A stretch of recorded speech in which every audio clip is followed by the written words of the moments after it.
नमस्कार दोस्तों, हमारे चैनल के अंदर आपका स्वागत है। दोस्तों, आज हम आपको बताने वाले हैं कि शादीशुदा महिलाएं अपने पीहर से ऐसी चीज़ें भूल कर भी मत लाएं, अन्यथा उनके शादीशुदा जीवन और उसका पति बर्बाद हो जाता है।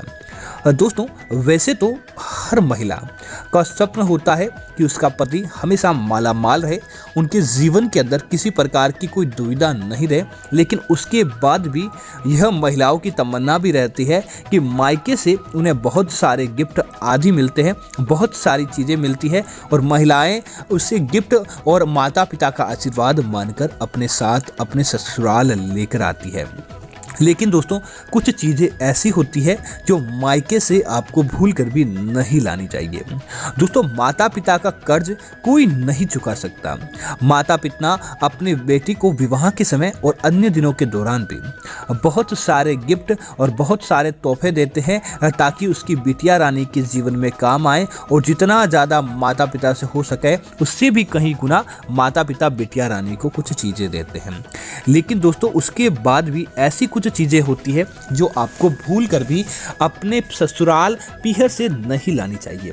तो दोस्तों, बात करते हैं उन चीजों के बारे में। आगे बढ़ने से पहले आपसे निवेदन है, वीडियो को पूरा और अंत तक देखें और साथ ही साथ हमारे चैनल को सब्सक्राइब जरूर करें। तो दोस्तों, बात करते हैं सबसे पहली चीजें।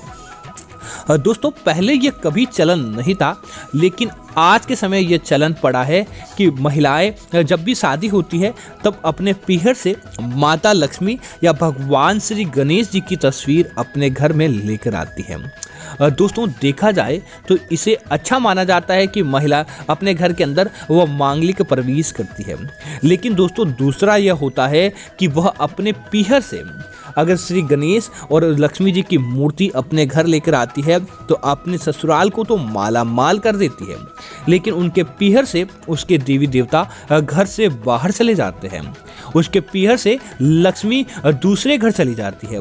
तो दोस्तों, ऐसी महिला शायद ही कोई होगी जो चाहती होगी कि उसके ससुराल के अंदर तो लक्ष्मी रहे, लेकिन पीहर के अंदर से वह कंगाल हो जाए। तो ऐसा आपको पहला काम भूल कर भी नहीं करना चाहिए।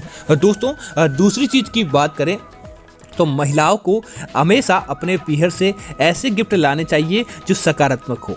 अपने पीहर से कभी भी नेल कटर, कैंची, चाकू, छुरी इस प्रकार की चीज़ें आपको नहीं लानी चाहिए। माना जाता है कि ऐसी चीज़ें आपको देखते ही देखते कंगाली की तरफ लेकर जाती है और वह चीज़ें आपको बर्बाद कर देती है। ऐसी चीज़ें आपके साथ नकारात्मकता भी लेकर आती है। इसी वजह से उन चीज़ों के बारे में आपको मनाही की जाती है और इससे पारिवारिक जीवन के अंदर लड़ाई झगड़ा और तनाव भी बढ़ जाता है। इसी तरह दोस्तों, अगली चीज़ की बात करें तो महिलाएं कभी भी अपने सुहाग की जब चीज़ें होती है तो सुहाग की चीज़ें हमेशा से ही ससुराल पक्ष से आती है। तो जब भी आपको अपने सुहाग से जुड़ी चीज़ें जैसे सिंदूर भी खरीदना हो या सुहाग से जुड़े गहने हो या सुहाग की कोई भी चीज़ हो, हमेशा से ही अपने पति के पैसों से ही खरीदनी चाहिए। ससुराल के अंदर चाहे उसे कम मिले या ज़्यादा मिले, लेकिन उसी के अंदर ही आपको संतुष्ट रहना चाहिए। आपको अपने पीहर से मंगलसूत्र, सुहाग के जुड़ी कुमकुम, सिंदूर आदि चीज़ें नहीं खरीद कर लेकर आनी चाहिए। ऐसी चीज़ें लाने से आपके वैवाहिक जीवन पर कटाक्ष पड़ता है और आपका वैवाहिक जीवन खतरे के अंदर आ जाता है। इसीलिए इस बात का आपको जरूर ध्यान रखना चाहिए। इसी तरह महिलाएं अपने पीहर से कभी भी घड़ी लेकर नहीं आए।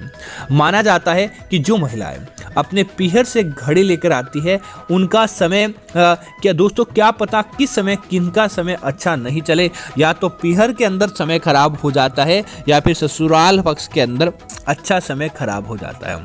इसी वजह से घड़ी लाने की भी मनाही की जाती है कि महिलाएं कभी भी अपने पीहर के अंदर घड़ी लेकर या ससुराल के अंदर घड़ी लेकर नहीं जाएं, ताकि उन्हें किसी प्रकार की अपने समय के अंदर या अच्छे समय के अंदर किसी प्रकार की तकलीफ हो, बल्कि उन्हें अच्छी चीज़ें देखने को मिले।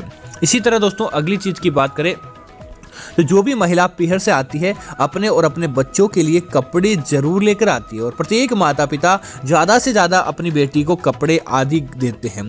लेकिन आपको इस बात का भी जरूर ध्यान रखना चाहिए कि अपनी बिटिया को या बेटी अपने ससुराल के अंदर काले कपड़े भूल कर भी नहीं लेकर आए।